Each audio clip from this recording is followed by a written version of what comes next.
Welcome back, everybody, to the Internet Hitchhikers. This is episode 6. So we're trying to get back into a weekly rhythm here. So just to Hello, start right up, everybody. oh yeah, we got Nima too, Yeah. and the dog. We're gonna be hearing Milo. I can't close the door because we've moved some stuff and it's in front of the door. Okay, go ahead. So pardon us, our lower thirds aren't really working today. Hangouts is freaking out. So starting out. In news for technology, Microsoft is actually looking to bring Office support to Dropbox. I'm a big Dropbox user. I know you use it too, Nima. I actually stopped. I stopped using it ever since iCloud. Are you just being a little paranoid, or what? No, it's just I liked the new prices for iCloud and the way it just works seamlessly with the iPhone, iPad combo. I thought you meant the whole photo leak, but anyway. Oh no, I don't care about that. So we're seeing more of these services like Amazon, Microsoft, Google offer more storage, and even Microsoft announced that they're going to be offering unlimited storage just for everything if you're an Office 365 subscriber. So that would count for, so example, I subscribe to Office, so I can download Office wherever I want, use it on 5 computers, I believe. So with that, I can store as much as I want inside OneDrive, which again is available on most platforms, Android and iPhone. So even better, I store most of my documents, or all of them, in Dropbox. And before, if you wanted to edit them, you had to download them to the computer locally, then open them up. Now it looks like Dropbox will integrate within the mobile apps as well. So you click on a file within Dropbox, it'll open up an editor for proper Microsoft Office. Also, Amazon just announced if you're a Prime subscriber, you can actually store your photos, unlimited photos now. It seems like everything is being pretty similar to Google, not trying to put Google up above everybody else, but with Google Plus, they announced when that came out, you can store an unlimited amount of pictures as long as you let them resize your picture to 2048 on the longest side. So I checked the other day, I have about 14,000 pictures saved with Google. Cool. Yeah. I've gone back and uploaded old pictures, and it organizes them. You've seen the stories that Google Plus makes. Those are pretty cool. It goes by location. So, and I can always download them if I wanted to as well. Yeah. Or you can just choose to use your storage for Google and store everything at the full resolution, which is okay too. For example, I got this Chromebook. I got 100 gigs free storage for 2 years, so I'm set. Wow.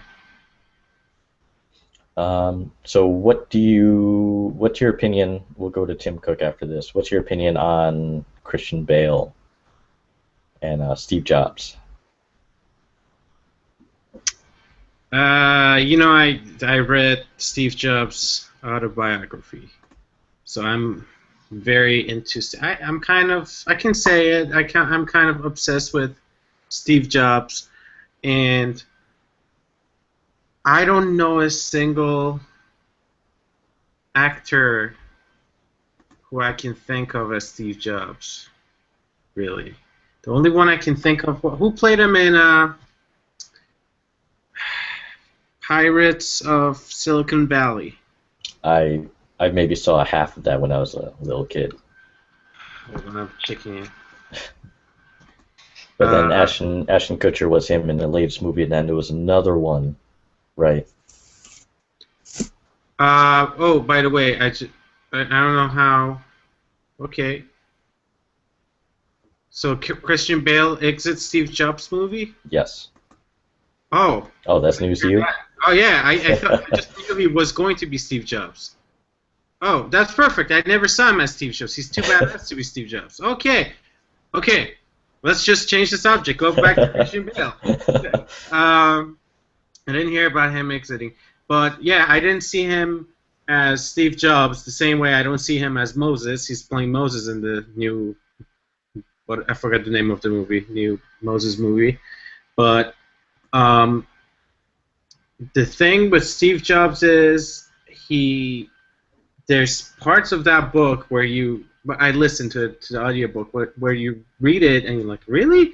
Like he would start arguing with you, and out of nowhere he would just start sobbing, crying because he would get emotional.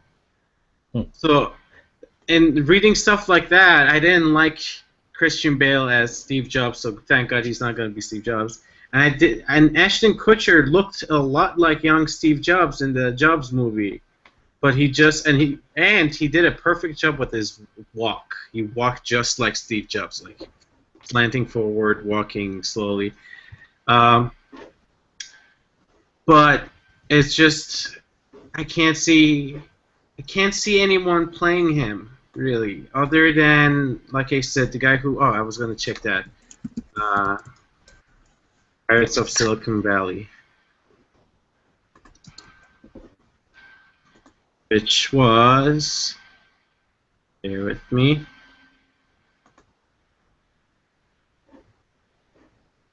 Noah Wiley. Don't even know who that is. He's the only one who I saw and that's probably because I saw it before I read Steve Jobs' autobiography. And from what I know from the movie, if they haven't changed the setup, it's going to be 3 parts, and it's in real. Each time is in real time, which means the scene starts at like 12 o'clock, and if it's a 30-minute scene, it means it follows him from 12 o'clock till 12:30, so it's real time. And the original idea was to have the movie be like that. So the 3 were, I think, right after he is fired and he started Nest. Second one, I think, is before. I think it was before of the iMac, and the third one was before the launch of the iPod, I think. So I don't know how much of that story they've changed, and I don't know who's gonna come in and act as Steve Jobs. Okay. Sorry, I went all over the place because I got caught off guard with the news. All right. Yeah, I mean, all the pictures when they put Christian Bale side by side with Steve Jobs, I guess he can look like him, but again, I don't know how you would have acted. I don't know. He's just he was too badass to be Steve Jobs. See, we're talking about a computer nerd here. We don't want Batman to play him. You know, yeah. British badass playing Steve Jobs. I want to see someone. I tell you the truth. I want to see like a first-time actor playing it, or like an actor who's not well known acting as Steve Jobs. Because otherwise, you won't see him. You won't watch Steve Jobs movie. You're watching like Tom Hanks being Steve Jobs, or something like that. I'm just throwing out a name, but you're not really. Mark Wahlberg. He's perfect. Oh my God, Fubu! Why didn't we even think of it first? Nicolas Cage, perfect. Steve Jobs. He can be anything. As long as it's himself. Actually, he could pull off the crazy parts, like the screaming and yelling parts, perfectly. And people who don't know, I don't like Nicolas Cage. For first-time viewers or listeners, I despise Nicolas Cage. Anyway, what I call the non-news, air quotations, is about Tim Cook. Yes. It was a big thing that he finally officially came out, and then we start doing research, and you find out that, okay, there's been some gossip in the past year since like 2011 that he's been gay, which again, nothing wrong with that, but you Don't know, quote Seinfeld. Don't quote Seinfeld in front of me. but news sites like Gawker, since I showed you an article was 2011 or 2010. Yeah, and I had read that, and I Yeah, remember reading that and saying, "Really, he is he gay?" And the thing was, I was like, I don't care." But then when he finally announced it, and I'm going to talk about the way he announced it, I was very happy with the reception, and the reception was everyone was like, okay, which is it is great to be able to what you call it, to read something like that and say like it's great. It used to be like it would ruin your life, or if you came out, it would be big news on the chart, on all the billboards and not billboards, on all the newspapers and everything. But now it's just like whatever. And we got a taste of that when what you call it came out. Anderson Cooper. Everyone was like, okay, sure. yeah. And that's we have gone a long ways to get to this point. The only funny thing was, did you hear about the big iPhone statue in Russia? Yeah, yeah. Was That it was was it a monument to Tim Cook or Steve Jobs? Steve Jobs, but they're like, oh no, Tim Cook's gay. Let's take it off. And they're like, it wasn't even about. He's like, no, Tim Cook is gay. iPhone is automatically gay. Done. We're done with it. So I don't know. Yeah, like imagine if this happened in the 90s. But yeah, it will be It might have been a little different. a lot more different. And that's why I'm saying I'm happy that we have gone that far in 14 years. No, wait, 90s, 24 years. So yeah, and they post an article. He'd even say I don't think he even directly said it, which that's fine. You just reading In it, but 2011. well, this current article. Well, no, he straight up said, and I was gonna bring that up. I love the way he came out. He's hold on. I think I Uh, read that one. it's in Business Week, and that's where the original article is from. And it says I've had a good. While I have never denied my sexuality, I haven't publicly acknowledged it either, until now. So let me be clear. I'm proud to be gay, and I consider being gay among the greatest gifts God has given me. And I like the way he said that, because not only he said I'm proud to be gay, and not only he said I consider being gay among the greatest gifts, he said among the greatest gifts God has ever given me. So he's like, don't mess with me. I'm out, and don't talk to him about God or anything. This is what I believed. So I thought that was such a strong strong way to come out. And yeah, it's a big thing that all the news focus was. The biggest thing is in his position. He's one of the most he took up one of the most prominent positions in technology in the world. Mm-hmm. He's basically a celebrity. He's the CEO of the biggest company on the planet. Yeah. So if that again, he did that to see if that's a way to inspire other people. That's great. Yeah. But it's like it's just more matter of factly. Mm-hmm. He's just like, apparently I have to announce this for it to be legit. So here you go. Yeah.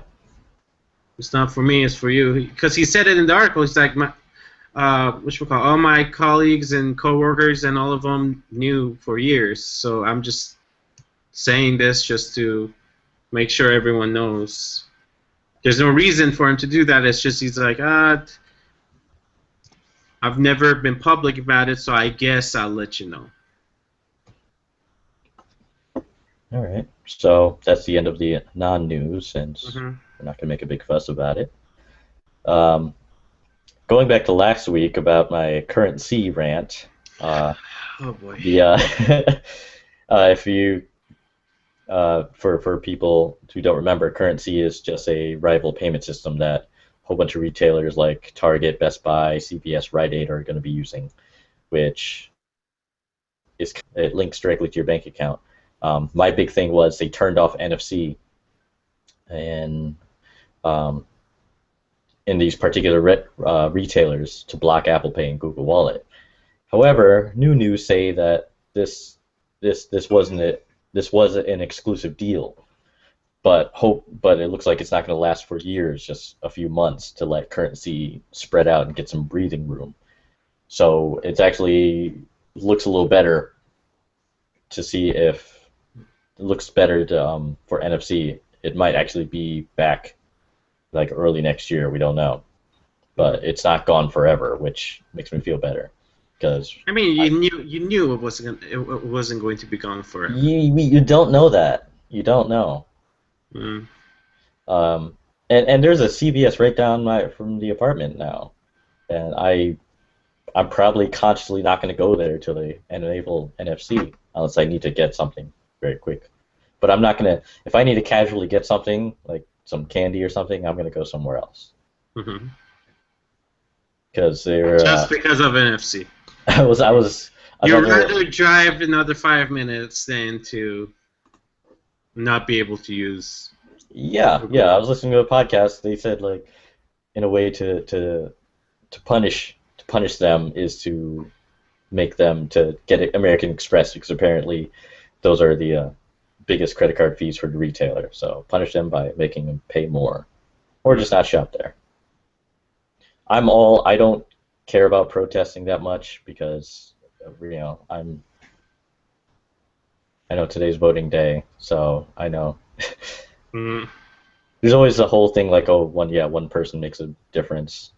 But in this scheme, okay, it's like 99 cents for a bag of gummy You're, bears. you're not really going to make a difference. You're just going to make their, whatchamacallit, company make less money. They're not. There's no way enough people Yeah, would be able to do anything about this. It's not that big of a deal for 95% of the people. yeah. It's just I I'm love not going to throwing go out because numbers, by the way. Just 95%. I'm not going because they chose not to take my already established form of payment. So there. And pharmacies are everywhere these days. If you live in a decently populated place, if there's a CVS, there's probably a Walgreens or a Rite Aid right nearby. Mm-hmm. All right, going on to our entertainment section. Um, what do you want to talk about? I wanted to talk about Anthony Bourdain, Parts Unknown. It's a show on CNN. Uh, if you're watching this, you might probably know that I am from Iran. I'm Persian. And Anthony Bourdain has been trying to travel to Iran to shoot his show, Parts Unknown, for at least 4 years now, he said. In the show, he said that. And I loved the way the episode started. It started with him walking in the streets of Iran, and you hear him talking, and he says, "I am so confused." And then it shows all the people in the streets just waving at the camera, saying, "Hello, hello." And he says, "These are the nicest people I have ever met from any country I've ever been to." And he was saying how confused he is.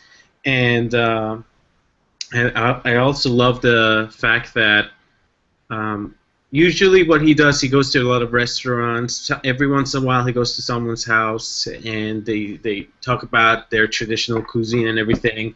And every person he met said, the way you want to have Persian cuisine, we are not a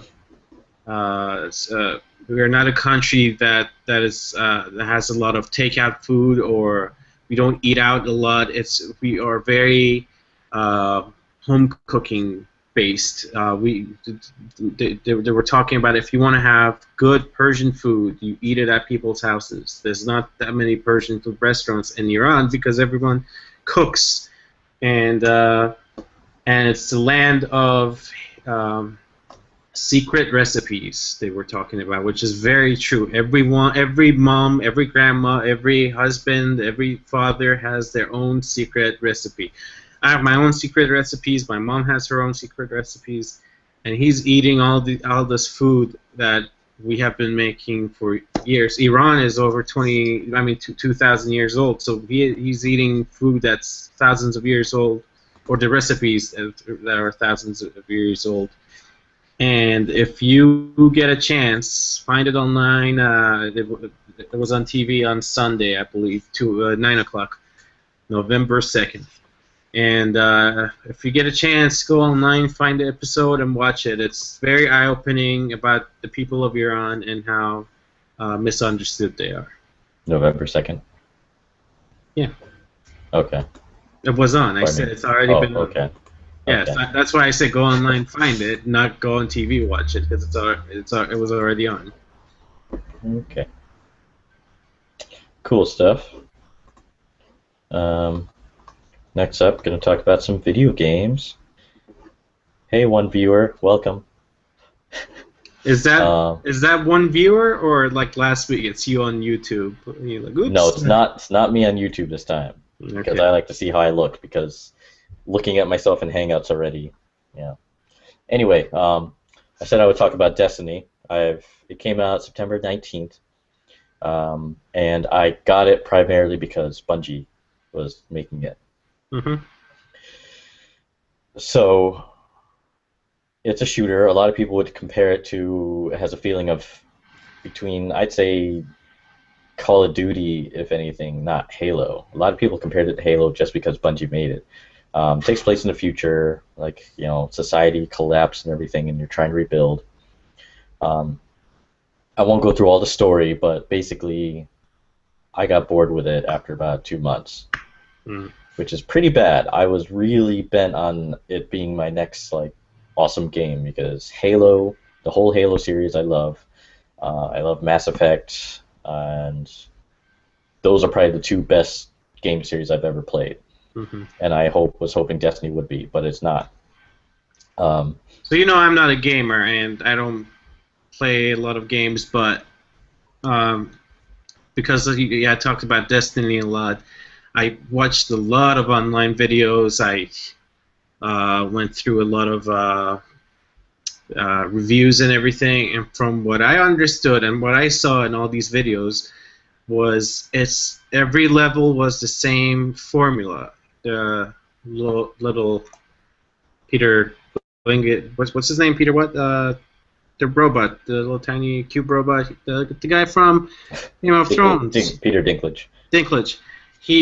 It seems like the formula was he would go to a computer and says, "Oh, I need a little bit of time to work on this to open the gate," and then you have to fight 3 waves of enemies, and then next level. Essentially, if you're ever watching any Halo documentaries or anything, I actually watched that documentary you posted on Facebook, by the way. Okay. Hope you learned something.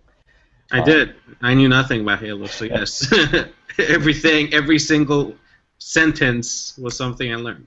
Bungie's strategy since Halo 1 was something they called 30 seconds of fun. Basically, walk around and then have just a whole big battle of action and everything. So have a whole bunch of chunks of 30 seconds of fun chained together. Mm-hmm. Basically, they do that with Destiny. You go fight an enemy, run around, fight an enemy, run around.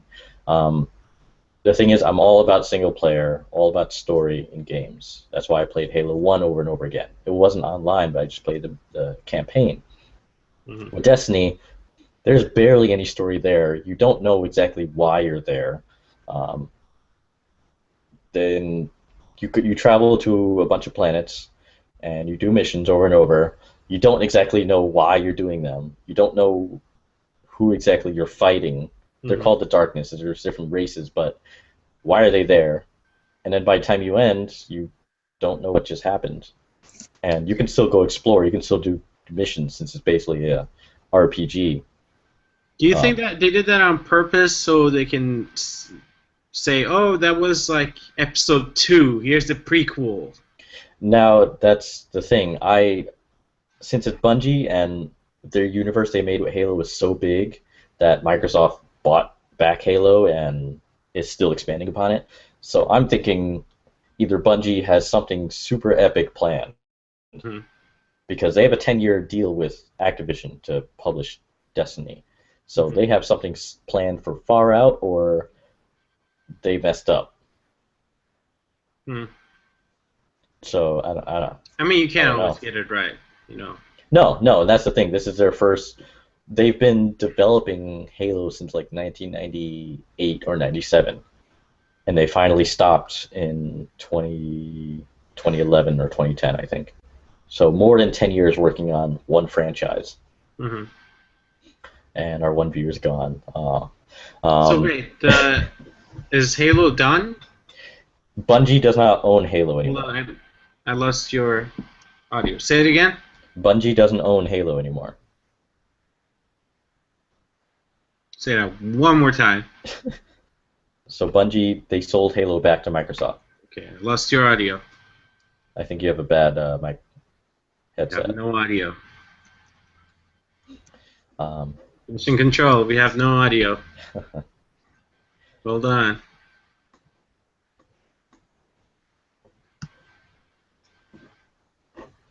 Okay. Yeah, I've better. lost video. Now we have. Okay, now I have audio, no video. Hold on. Okay, gotcha. We'll We're good. just We're okay. good. We're good. We're good. Um, so Bungie, Microsoft, they bought back Halo. Well, they bought Bungie. Mhm.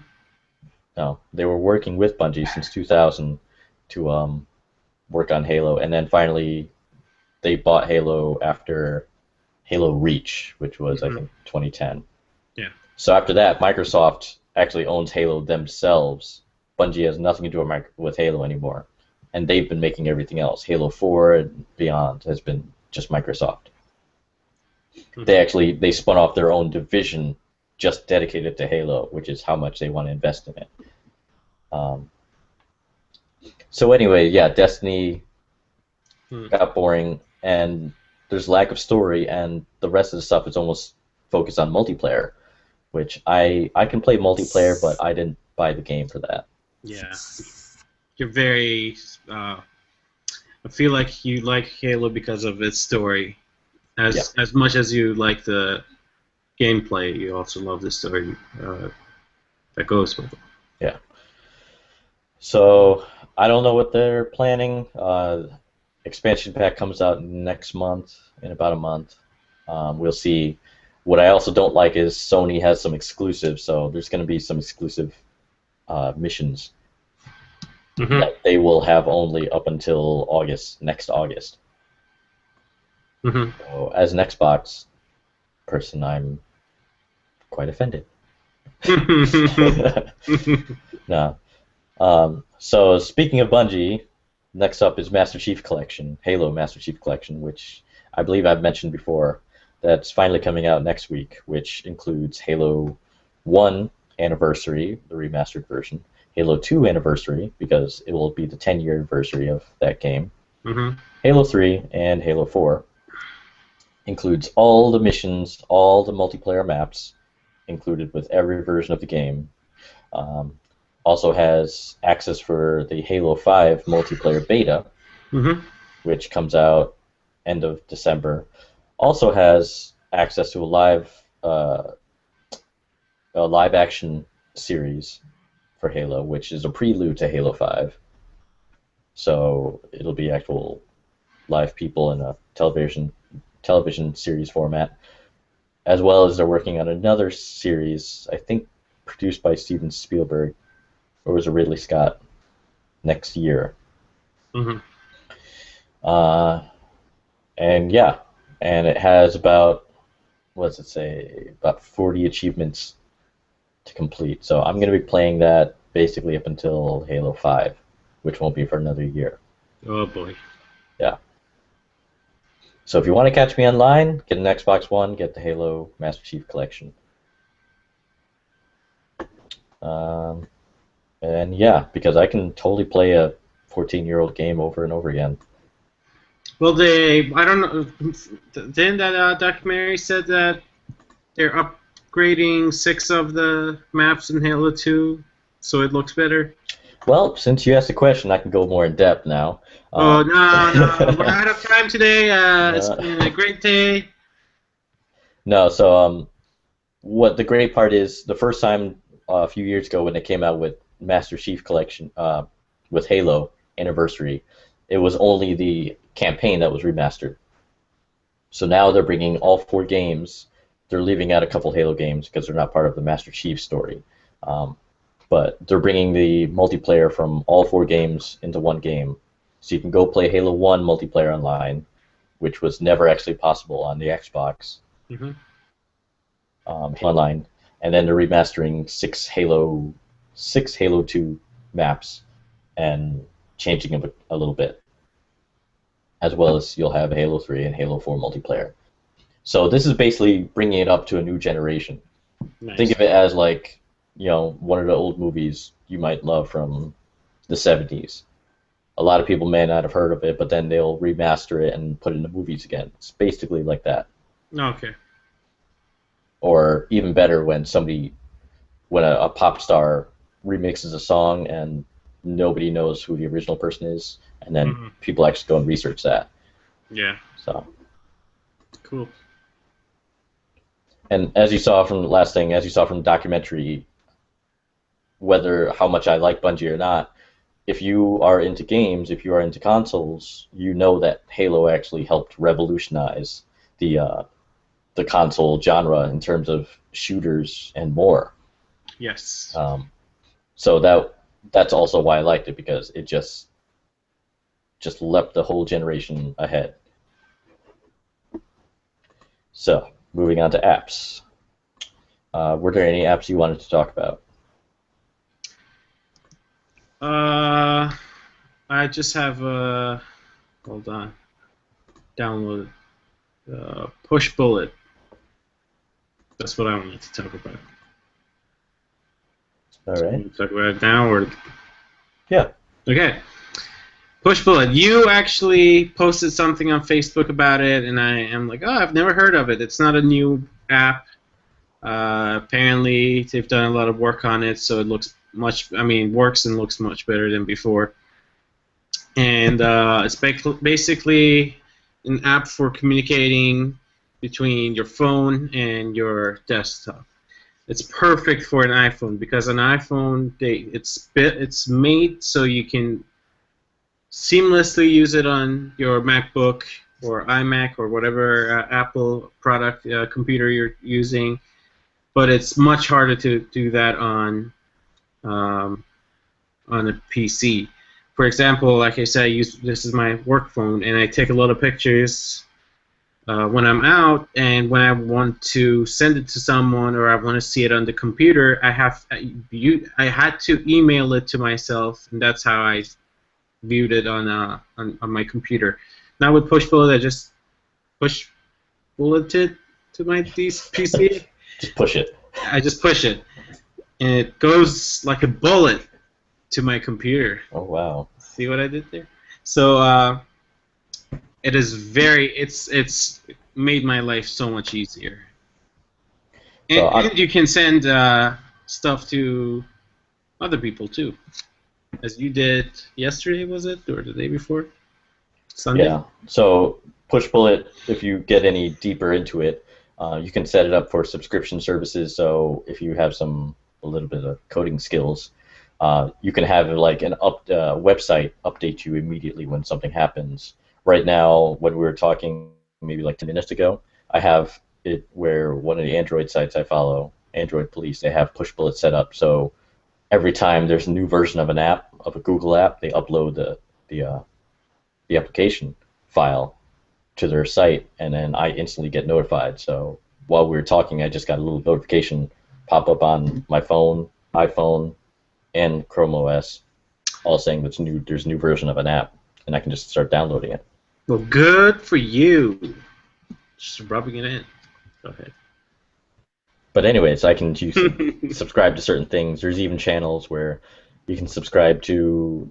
There was a whole bunch of stuff, a lot of random stuff. In terms of politics, let's go channels. Um, New episodes of Top Gear. for technology, gaming. Every time there's a sale on Steam, um, Steam is a platform for computers where you can buy games. Mm-hmm. Um, yeah, every time there's an update to something, you can see every time you can get an update every time Google buys a company or even Facebook. So that yeah, and again, I can push stuff to you if I wanted to, like a link or whatever, picture, Mm-hmm. and it's essentially cross-platform everywhere: Firefox, Chrome, Android, iPhone, Windows, and coming to the Mac soon. Mm-hmm. So yeah. Cool. So my app, which I just discovered today, and which almost goes against my entertainment beliefs, but the Disney Movies Anywhere app. So what's really cool about it is you download the app, you sign in, make a Disney account, and then you tell it to connect to Google Play or iTunes, depending on your phone.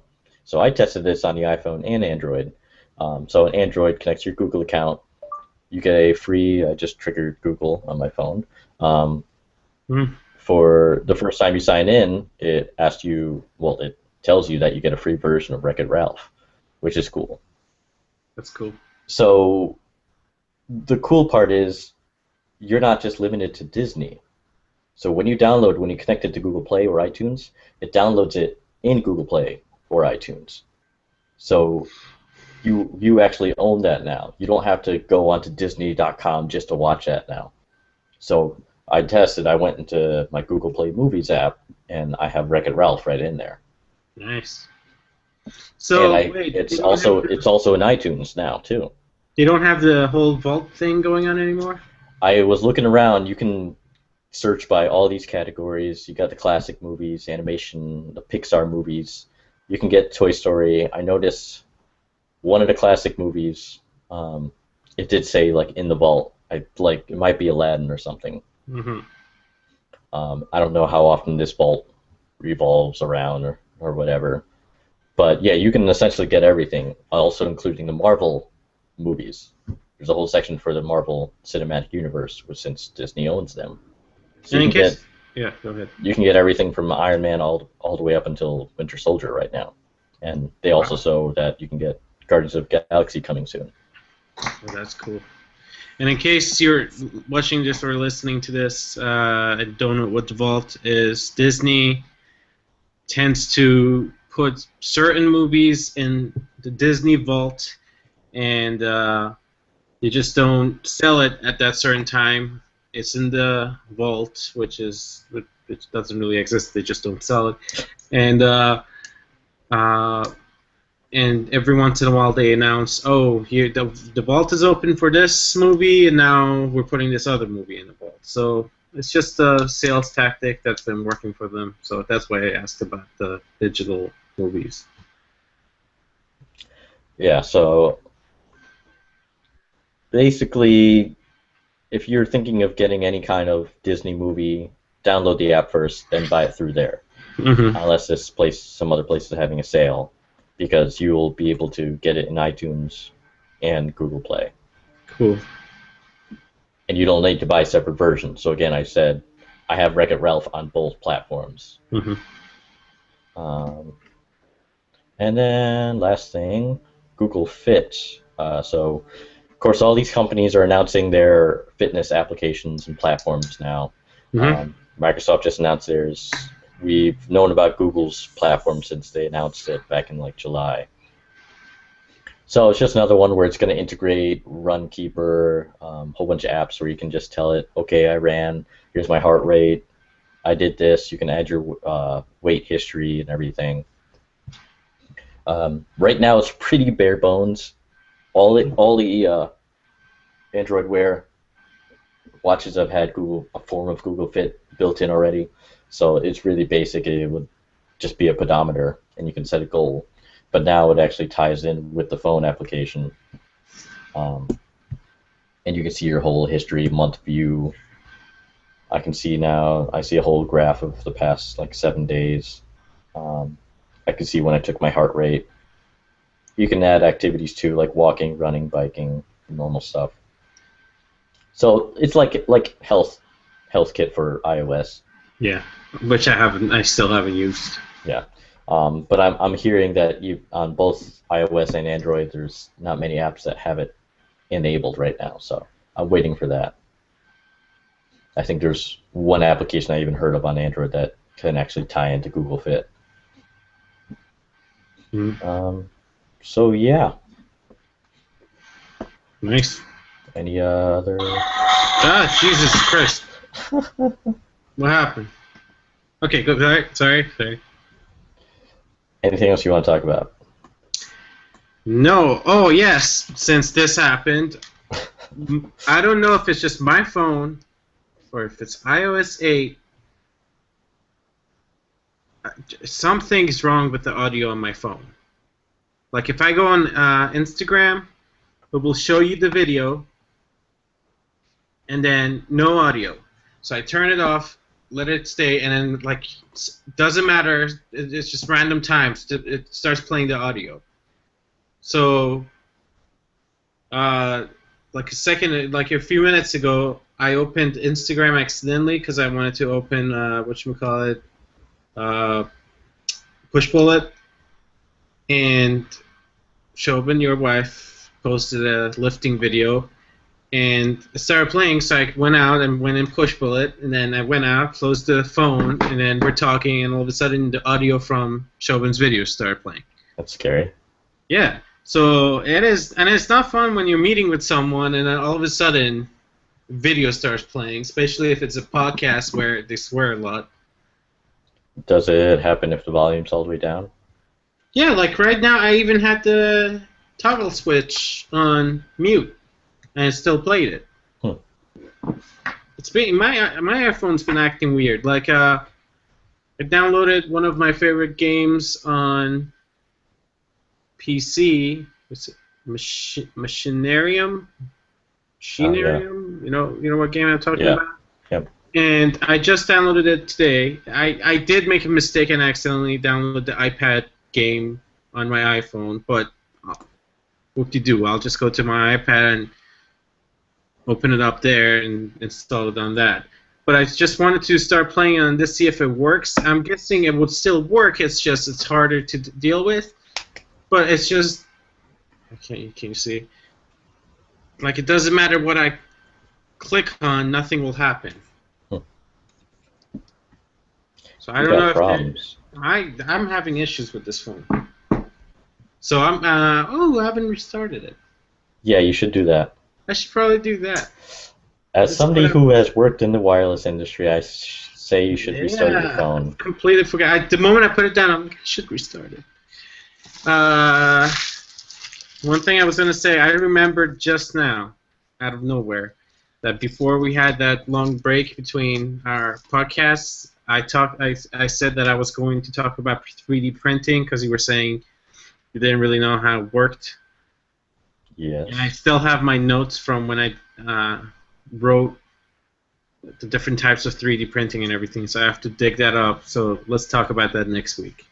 We'll schedule that. We'll talk about it. Well, let's talk about it next week. Let's just plan it now in front of people. Yeah. Whatever. We're doing it live. We'll talk about it. We don't want to bore our one person away, you know. Huh? Okay, so anything else? That's it. Okay. I don't have the time on this, but it seemed pretty short. It was about 45 minutes. Cool. 50 minutes. All right, so we will hopefully see y'all next week. Thank you for watching. Thank you. All right, see you guys. See ya.